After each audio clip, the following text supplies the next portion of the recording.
Welcome to Leaders Gotta Lead. Join our leaders and hosts, Dan Gomer and Scott Harshman, as they bring you powerful strategies and insights to help you lead with purpose, impact, and unstoppable success. Welcome, everyone, to the latest episode of the Leaders Gotta Lead podcast. Today, we've got Sara Delansig. Nailed it. Nailed it. Sara is, I'm just going to read part of your introduction here, but Sara and I have gotten to know each other through EXP. She's run a lot of teams in the past, inside sale agents teams. She's run her own real estate business. She's got a small team that she works with now. So she's held a lot of different leadership roles. But also at the same time, her main focus right now is running her business, which is called The Inside Sales Agent. You got to have the THE in there, The Inside Sales Agency. And so just to give you a little bit of background on Sara, and we'll dive right in here in just a minute. As a nationally recognized speaker, Sara has made it her mission to introduce real estate professionals to the future of follow-up. While Sara holds a realtor license with eXp Realty, her true passion lies in empowering fellow agents to excel.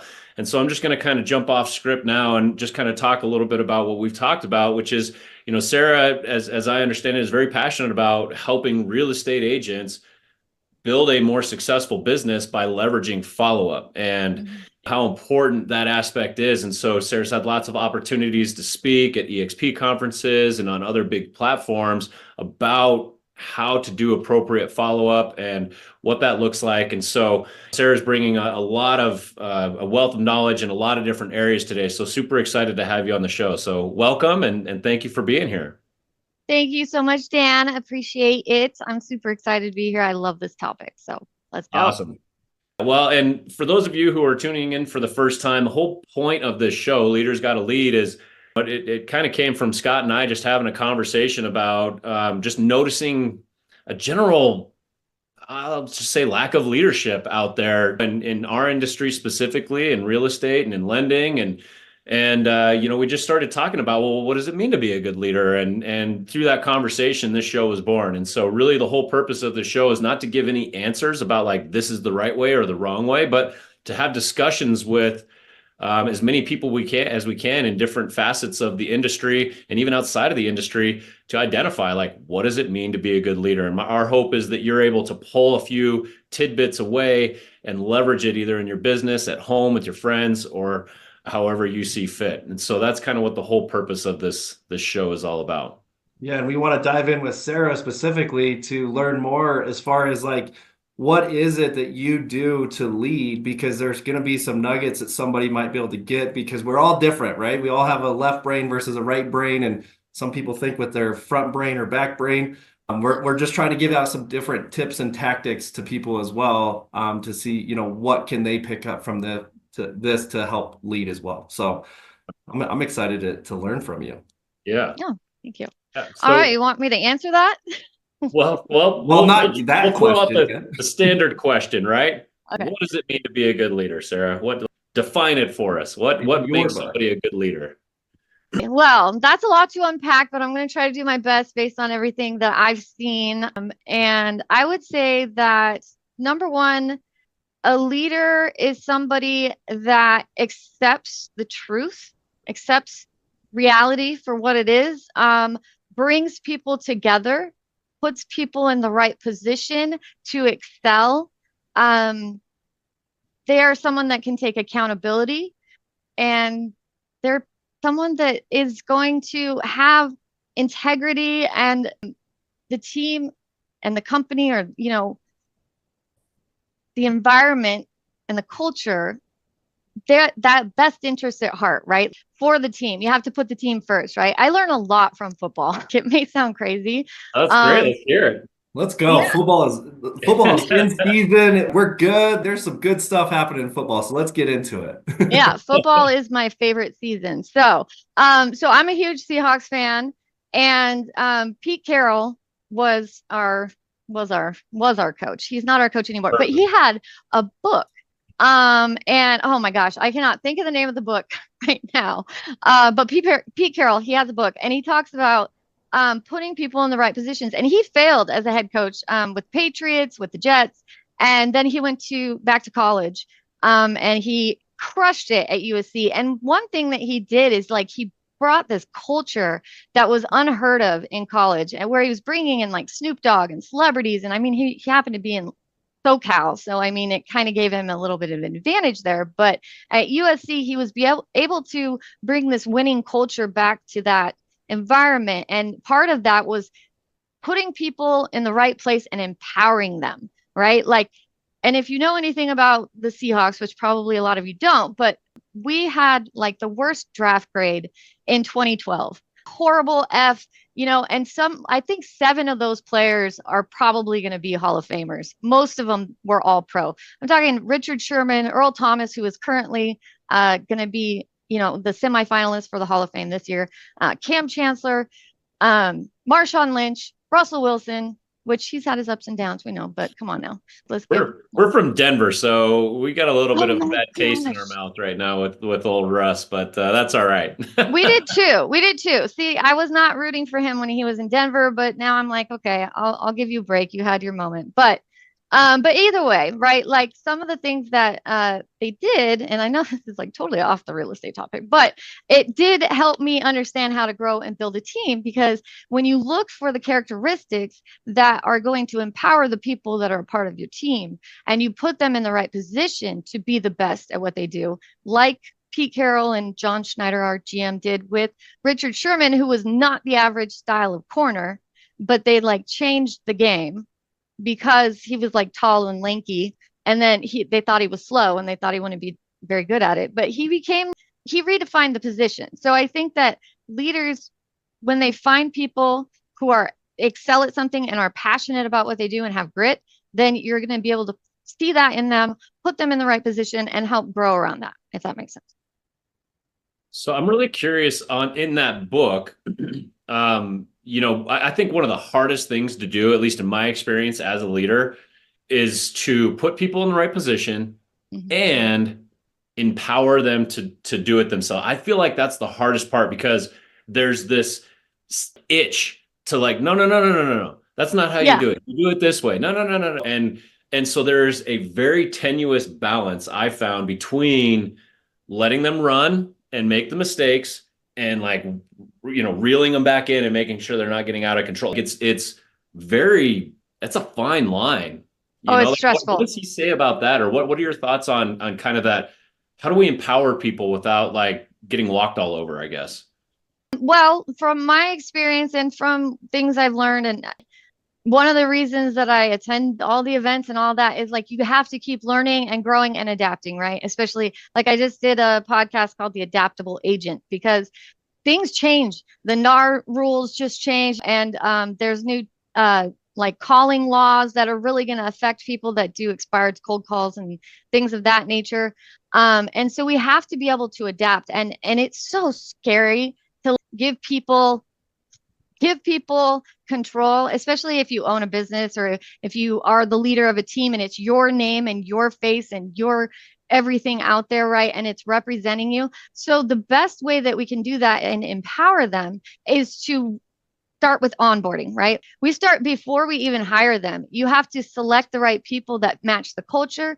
Don't hire for their skill set. This is something that I've learned. If you're just looking at things on paper, but they don't fit your culture, you're 9 times out of 10 going to find that it's not going to last, or something's going to come up. So hire for their personality and then train the skill set. So, and then you have to be able to have the systems in place. And this is what I learned from working for some of the biggest teams within, the real estate world, and some of the biggest coaches and all of that, and speaking at the events, is that you have to be able to set it up in a system so that it is trainable and doable, but you have to manage expectations. You have to set it up so that they understand, okay, at 30 days, this is what it looks like. These are the KPIs for where you need to be 30 days into this position, right? And then we're going to reevaluate that at 60 days and 90 days. And we're going to make sure, is this fair? Is this where this needs to be? Are we meeting those goals? Are those expectations changing? Do we need to adapt anything? So I have a very hard time because I know that, like, I know this is going to sound really, really cocky, but I know that I'm so good at what I do. When I get off a call and I set an appointment for an in-person listing, I'm like, man, I love what I do. Oh my gosh, I do this so good. And I want everybody to be able to do it like me. And this is why I have an office. I used to do what I do online on Zoom, and I couldn't do that because part of what I've learned is like we have to hear each other, we have to like, pick up on the little things. So I have an office where we make our calls, we learn from each other, we overhear each other, and then we can implement the little things that we hear are working. And that didn't work when I was doing it all on Zoom because I wasn't hearing those conversations. So that's why I kind of reinforce what I learned from my leadership days, all standing next to each other, all hearing things, and then you have to be on the same level as well. So I love what you just broke down there, and I kind of want to dive a little bit deeper. And I'm gonna give a Pete Carroll reference here because I watched a documentary on him. I think it was a documentary, but the reason why he hit so well in the draft is because he didn't just base everything off a skill set.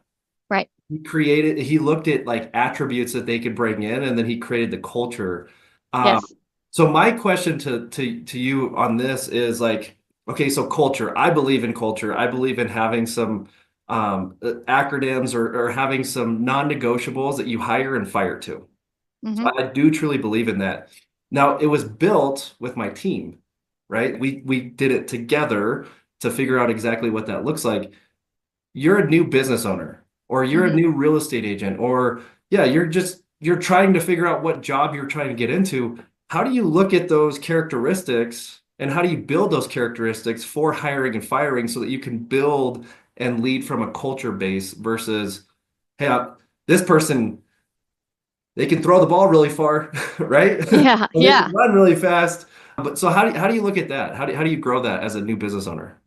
Well, that's a really good question. And honestly, you have to look at what you're passionate about, right? You have to look at what's your mindset? What do you attract? What thoughts and values and things are you putting out into the world? And what made you like what job were you the happiest at? What made you create the business? Why is that there? Um, is that sustainable? Because I think passion and grit and what your mindset is, those are all things that you have to have, like, and integrity, because I mean, we all need to have integrity as leaders, and I personally think that, right? Especially if you're going to follow a leader, they need to have integrity. So I started it as well with, okay, this is what I envision based on a previous role that I had where I loved the culture that I created. It wasn't even the people that I worked for because that was a very toxic culture, but it was the culture that I created as a leader. And I was like, I loved how we were competitive but collaborative. I loved that we were learning from each other, that we could, everybody felt like we were all part of a team, but we were still competing to be the best that we could, which is another Pete Carroll thing, always compete. And so I look at all those things, and me and my team, when we first started, we did that as well. We had to write it down because it's kind of always adapting. Like when I first started this, I thought it was going to be all online and I was going to do everything like that. And I would be able to just train on Zoom and everybody's going to follow suit and we're all going to be good, right? And it's going to be amazing because you can work from home. And then quickly into it, I'm like, okay, why are people timing out on Time Doctor every 3 minutes and like taking naps in the middle of the day and say they're working and things like that, right? You just realize some things. So you have to adapt. Things will change. The vision will change over time. But I think that first you have to really look in what is your passion and where are you coming from. Naps need love too, okay? And not on the clock, though. I Not on the clock. not on the clock. I love a good nap. I don't get very many of them, but when I do, glorious. All right, so here's a question. So you've pretty much grown your business, right? Hmm. So you didn't have a team. I have a team. So I started like by myself, did it all myself, right? And then I grew and I got an assistant. And then my husband came in, and then I hired two or three other ISAs. And that was what was needed at the time. And we grew really quickly. Quick growth is a learning experience, right? And then we learned from that, and then we kind of scaled back and we wanted to go wider and deeper. We wanted to grow a little slower. So we laid off of marketing ourselves and stuff like that. And so now we're like more of a boutique company. And yes, I have a team, I have an office. It's not a real estate team, but I work for some of the top real estate teams as an ISA, as an inside sales agent. So I've got a question for you real quick about your husband, right? Because, Scott and I, one of the things that we first talked about with this whole thing is, well, who do we bring onto this show? And it's like, well, we want it to be real estate focused, but it's not all real estate people, because when you look at it, everybody's leading somebody somewhere, right? Mm-hmm. And so your husband came onto your team. Mm-hmm. How did that dynamic work? How did you have to shift the way that you are maybe motivating or leading? Oh, very carefully. That versus somebody else. That's okay. So I'm 42 years old, and my husband and I have been together since I was 16. So very long time. One of the first jobs that we had was together, and he was the assistant kitchen manager, and I was the lead waitress at Hooters. So I love it. Yeah. So we learned how to work together then, but the dynamic was a little different, but we both had our roles, and we weren't running a business together. However, I watched my sister and her husband and my father and my mother run businesses as well. I've always kind of been in the small business space, always kind of like the right hand to the owner of a small business or something like that. So I was able to see how it works, but it was not simple, okay? Because you have to have the utmost respect, and you have to find the right role. Just like we were talking about earlier. So I looked at my husband and I'm like, what is he really good at? He's really good with numbers. And we tried to figure out where he could help out, where he could put his time, energy, and effort into. And at first we thought it was going to be like managing the money in the books. That didn't work out. We had to adjust, and found something that was actually, we did a disc profile. I'll be honest with you. Our disc profile is the complete opposite. Me and my husband, we are a total opposite, which is a good thing. As long as you respect it and you understand, because it can be frustrating, but it can also be a very good thing if you respect it. But my disc profile is I'm a high I, like a 99 out of 100. Yeah. And then I'm a high D, which is like 80 something. And then I don't know the other two. They're pretty low, and they're over there somewhere. Those don't matter. I just know a high C. He is a high C and a high S, and then an I, and then a D, I think. But yes. So it was completely flip-flop. And so I actually had a business coach at the time who was like, oh, he would be great in a role more like where it's systems and day-to-day managing something very consistently. And so that's what he is. He's pretty much our database manager at this point. He's running the leads and things like that. But it took time. It took respect. I think the main thing is you have to respect, and you have to show the vision. You have to speak the vision through, and you have to be positive about it, because it's not simple to work with somebody. But fortunately, we've had many, many years being opposites and loving each other anyway. But to simplify it, you found the right role for the right person and put them in there. And if you do that, it kind of takes care of itself a little bit. Yeah. Yeah. But I was running it myself, and then bringing that in, then it was a lot of like, okay, trying to explain this is what it is. And he's an engineer brain type person. For example, we're teaching our son how to drive right now. And my husband will explain how the car works and how the gas pumps through the things. And I could care less. I don't think that way. I don't relate to that. But that's how his brain works, right? And so when I teach my son, it's different than how he does. So both of us together, though, is a good balance, right? But we had to find a way to like communicate, even though we don't always have the same vision. So had to very carefully do that.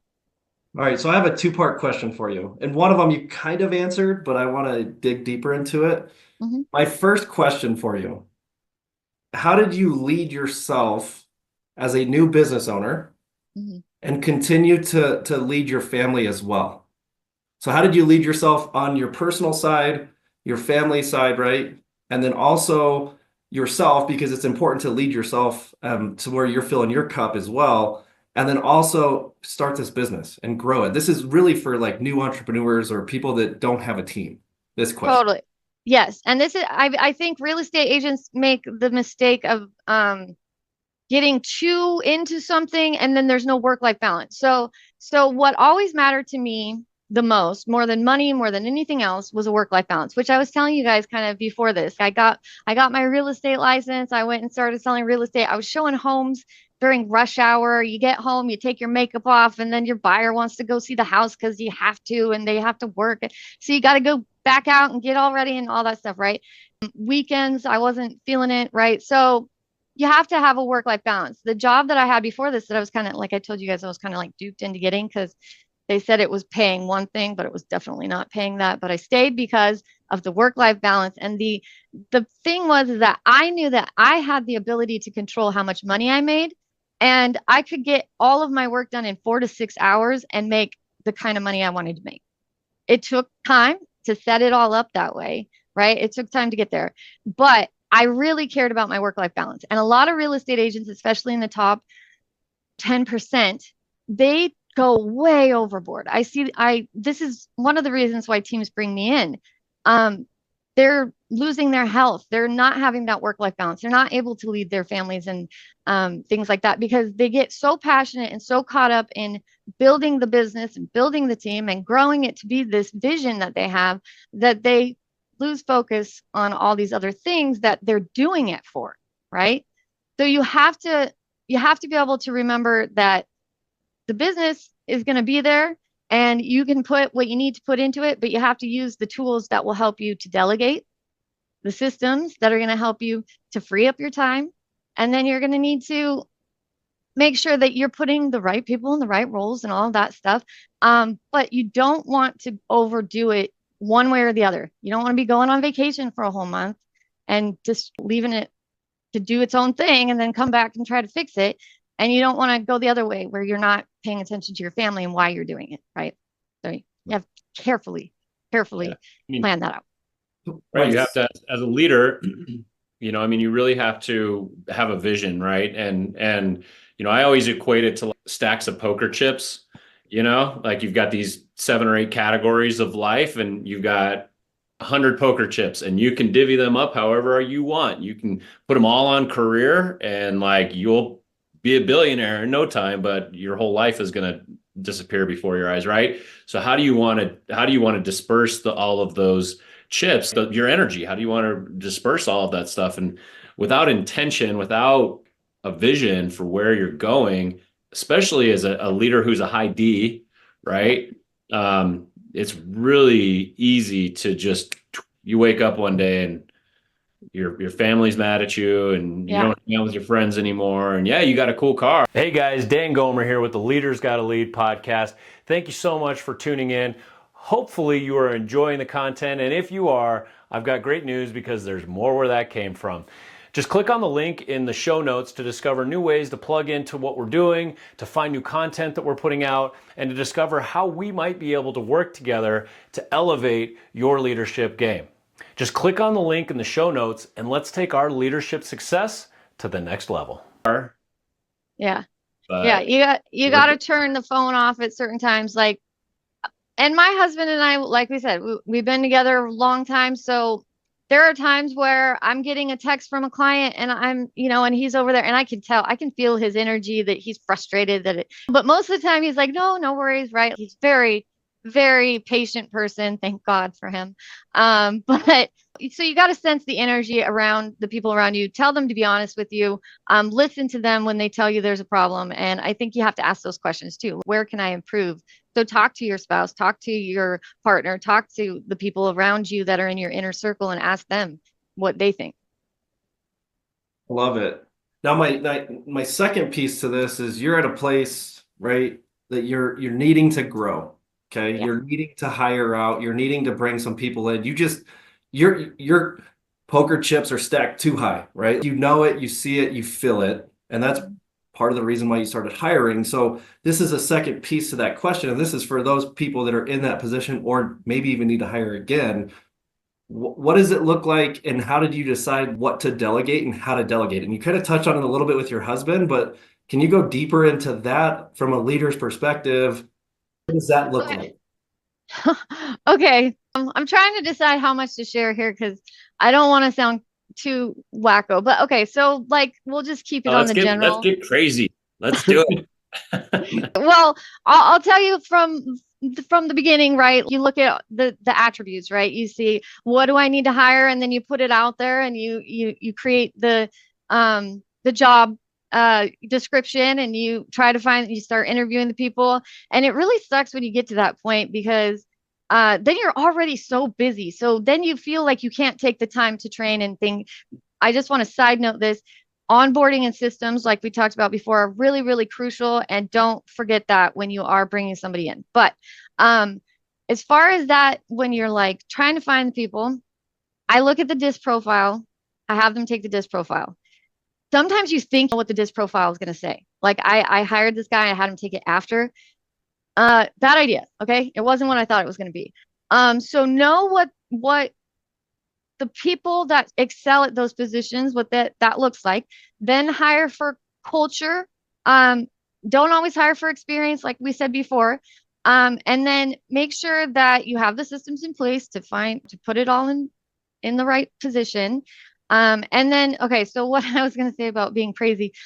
Okay, so I started talking to a psychic. I'm not even gonna lie, because I was having I was like, how am I going to find the right people? Because I thought I found one and then things happen. And then I held on to them too long when I knew I should have let them go. And then shit really hit the fan. And then you're like, whoa, right? So I never talked to a psychic before, but I found that it could be helpful in the realm of a business owner. And look, they're not always right, and sometimes it's just to help your own belief. Okay, Yeah. like they told me I'm not gonna find anybody until February, so I'm like, okay, I can hang on till February. I'm gonna find my people. I'm gonna find my tribe, the next person that I need to hire, and everything's gonna be smooth till then. Even if it wasn't true at all, I'm gonna believe it, and then I'm gonna manifest it because that's what's going to happen. So that's kind of why I said I go back. I love that. I mean, like, first of all, no judgment here. My wife goes down that rabbit hole more than I do, but even if we just chalked that up to um, uh, oh, what's the word? The placebo effect, right? It's Right. it's just planting a seed in your brain, and now I don't know that we have time to go down the intention or manifestation route, but that's what that did. That planted a seed in your mind, and this actually takes me to another question that I want to ask you about. I asked you earlier, why do you go to these events and those kinds of things? I kind of have my reason for why I go, and I have a feeling, I'll have a follow-up question for you as well. But just, and the reason this comes to my mind is because when we're talking about something like a psychic, Mhm. is it the right move? I don't know. How do you find out? You just got Yeah. to try it, right? You got Yeah. to see if it works, but at least there is an input coming in, and it's like, maybe, right? You're receiving some kind of new input, right? Yeah. And so that kind of what got me onto this path again is like, okay, great. So now we're talking about inputs. We're talking about going to events. We're talking about going to these things. Why do you choose to pull out your wallet, pay to go to these events, give your time, and you show up? You actually show up too. Why do you do that? Because a lot of people don't. Yeah. No, great question. Well, it goes back to the values that I had when I created the business that I have. I looked at the real estate industry. I saw that real estate agents were paying a lot of money to people that had not done things in 20 plus years to learn how to do something today. And this really, like, that's where all this fuel to my fire came from. I was like, because one of the first things I did when I got my license is go take a bunch of classes. I was so excited to take all these classes. And then I realized I know what on earth, I'm brand new and I could teach this class way better. This person has no idea. What are you talking about? That's a terrible way to do that. And I'm not going to call out these people, but then I went and took another one. And then I paid for one because some of my friends were like, "Oh, this is really good." And then I was like, "Okay, I can see where that applies, but I basically I was like, "Okay, my passion is to help people understand there's another way to do things, especially in sales." Um You do not have to be aggressive. You do not have to be, incessantly calling people. You don't have to be super salesy. There's like the whole reason I became the number one salesperson at pretty much every job I ever held, was because I was just a normal human being with conviction in what I was selling. And I think that that was key to it. But I also go to the events because I want to be educated. I want to be an adaptable agent. I want to be somebody that is not stuck with the time selling something that doesn't work and pretending like it's the greatest thing since sliced bread. I want to be at those events because I want to hear the other ideas. I want to learn from the best. I want to be in the room with the best. And I want to hold myself to that standard and see how I can get there too. And I also ended up speaking at the events, which was never a part of my plan. I never thought I was going to do it. But I felt like this needed to be taught about how to actually like follow up with people without being all those things that I mentioned before, because there really wasn't anything like that out there. And so, yeah, even though I was a speaker at EXP Shareholders, I was a speaker at EXPCon in Miami. I pay everything. I had to pay all of it to get there. And you would think that it's to network and to grow my business. Like people would think that. I barely do that because most of the people I talk to this time, I have a wait list. I don't know how long it is. It could be a couple months. I'm very selective about the people that I work with that hire us as an ISA company. So it is for that aspect too, but it's mainly to learn and grow and to make sure that I'm at the cutting edge of all of the things that are out there about real estate. Yeah, and I've heard you use the word adapt numerous times. And so you talk about going to these events so that you can learn, so that you can be adaptable. What do you think stops most leaders? There's a lot of leaders out there who are not adaptable, right? They are. What do you think holds them back from adopting that mentality of if I'm not growing, I'm dying? Yeah, fear. They do something that works and they want to keep doing it that way, and they don't want to accept that now video is the cutting edge and you need to be an agent, you may need to use video. Or they were successful with it at one point and they think it's like beating a dead horse. I hate that term, but you know what I mean? They're afraid to try something new because maybe it failed before. When you're in a leadership position, I can't tell you how many times I'm like, should I make this move? Should I make that move? Should I do this? Like you're constantly analyzing all of the ways that it could go. Should I put this out there? Should I go to that event? Should I stop teaching on Zoom? Should I just get an office? And then when you have an office, should I go back to teaching?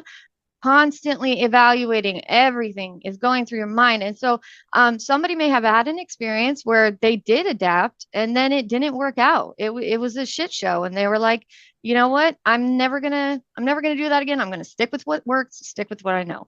And it could be to their detriment. So I say do something that works for you as long as it works for you.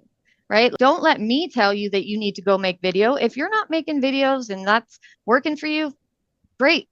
Then once that stops working for you and you see a decline, then now's when you need to look at all the other areas and say, where can I improve?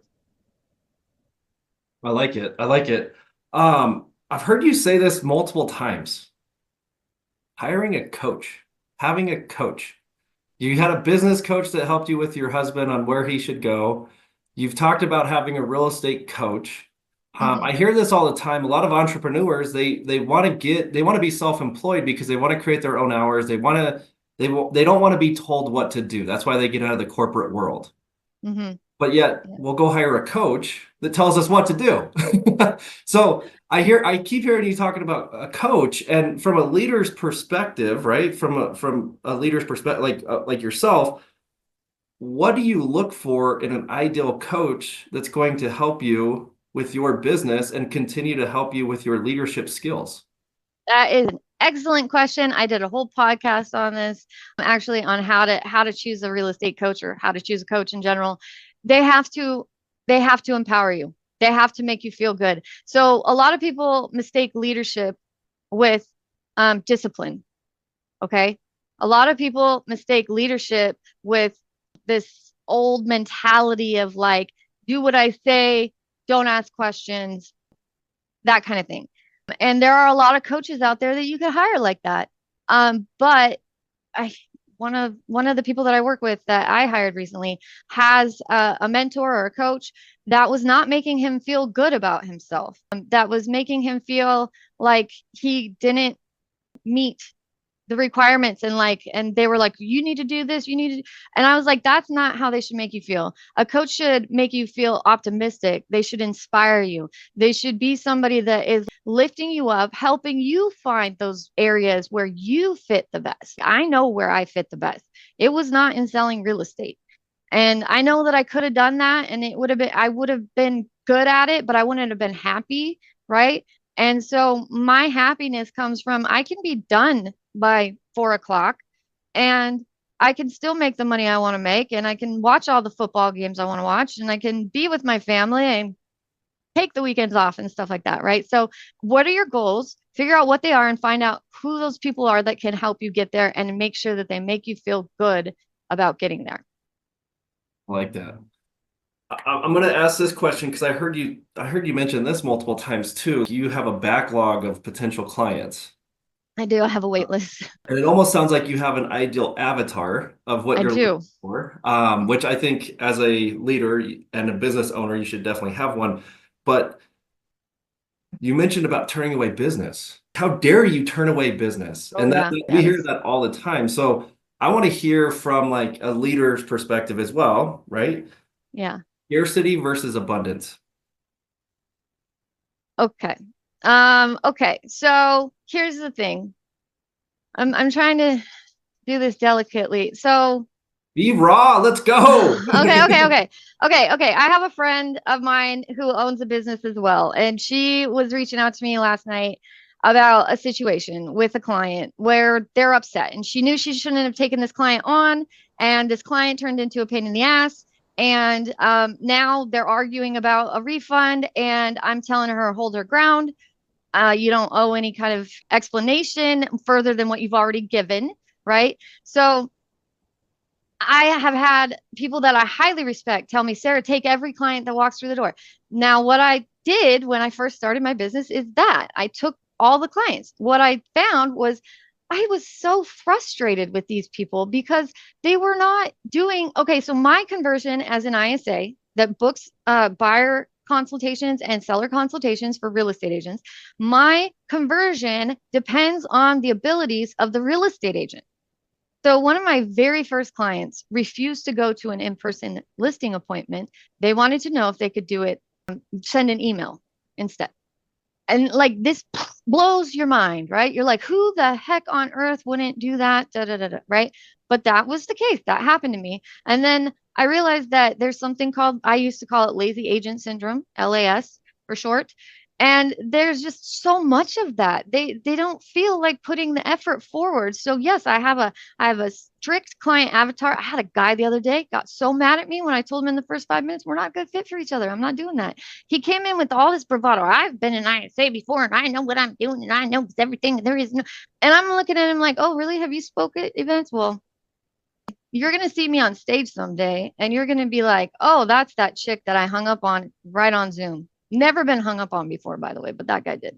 And so, there's not quite the same sensation on Zoom, right? Of like slamming a phone down. Oh, he put his hand up and mid sentence, like hung up on me. And that's never happened to me before. I was like, woo, all right, then. I was trying to refer him to somebody else too. I was like, not helping him. I was just like, look, I have a wait list. I don't think this is a good fit. Whatever, I can refer you to somebody else, but he didn't want to hear it. So yes, I have a client now, Yeah, well, I love that. And we're coming up on time here. And Sarah, I hope we can have you on again and continue this conversation because I feel like there's a lot that we skirted past that we weren't able to get into today. But I just want to ask you one more final question. If you could pick one leader, living or dead, any time in the history of humanity, who do you think represents one of the greatest leaders and why? That's controversial. I'm gonna say Pete Carroll, but that is very controversial. Well, because it's Barack Obama, and I know people. Sure, why? Well, I watched a documentary on him with his Secret Service, and I don't even know him all that well, but feel like there's a certain level of integrity. And when the people closest around you talk about you the way that his, inner circle and the people that worked for him talked about him, I think that was really amazing, because here they would talk about how passionate he was about making the right decisions and those types of things. So, but yeah, but I also think like Pete Carroll, and another one of my like favorite leaders is Layla Hermosi. I constantly consume her content. I love Alex Hermosi as well, but Layla Hermosi, if you are any type of business owner or real estate agent or entrepreneur or anything like that, go check out Layla Hermosi. Your mind will be blown. It's all free, and she is just absolutely incredible. Right on. Thank you for sharing. That's great. And it's not controversial. That's how you see it, right? And listen, every president that's ever been a president has leadership attributes, or they would not be where they are, right? So, yeah. Well, awesome. So, Sara, if somebody wants to get in touch with you, I know I've got some links and things like that we'll put in when we upload all of this. But what's the easiest way for somebody to get in touch with you? To find me on Facebook. So Okay. yeah, find me on Facebook. My name is Sara, no H. My last name is Delansig. I'll spell it just in case people are listening. Is Delansig. I'm on TikTok. I'm on Facebook. I barely pay attention to Instagram. I need to get better at that. But I also have a website, which is theinsidesalesagency.com. So you could probably reach me on there as well. Love it. Thank you. Scott, any final thoughts before we wrap up? No, I just thank you for coming on here. I think that this is a great perspective of understanding from a leader, whether you're brand new into into any business, real estate, or just being an entrepreneur to growing your business. I feel like you had a lot of great insight. And to Dan's point, I think we need to bring you back on to dive deeper in some of this stuff, because I mean we scratched the surface on a lot of things. So thanks for coming on here. I appreciate it. Yeah, Thank you guys. I love to talk about mindset and manifestation. If you guys ever get into that, that would be fun. do it. Let's do it, and we'll relate it to how it pertains to leadership, right? I would love that Absolutely. conversation. That'd be perfect. I mean, we could spend the whole time just talking about that for sure. I love that. Thank you guys so I'm much. in. Yeah. Thank you, Sara. I really appreciate you being on here. Thank you.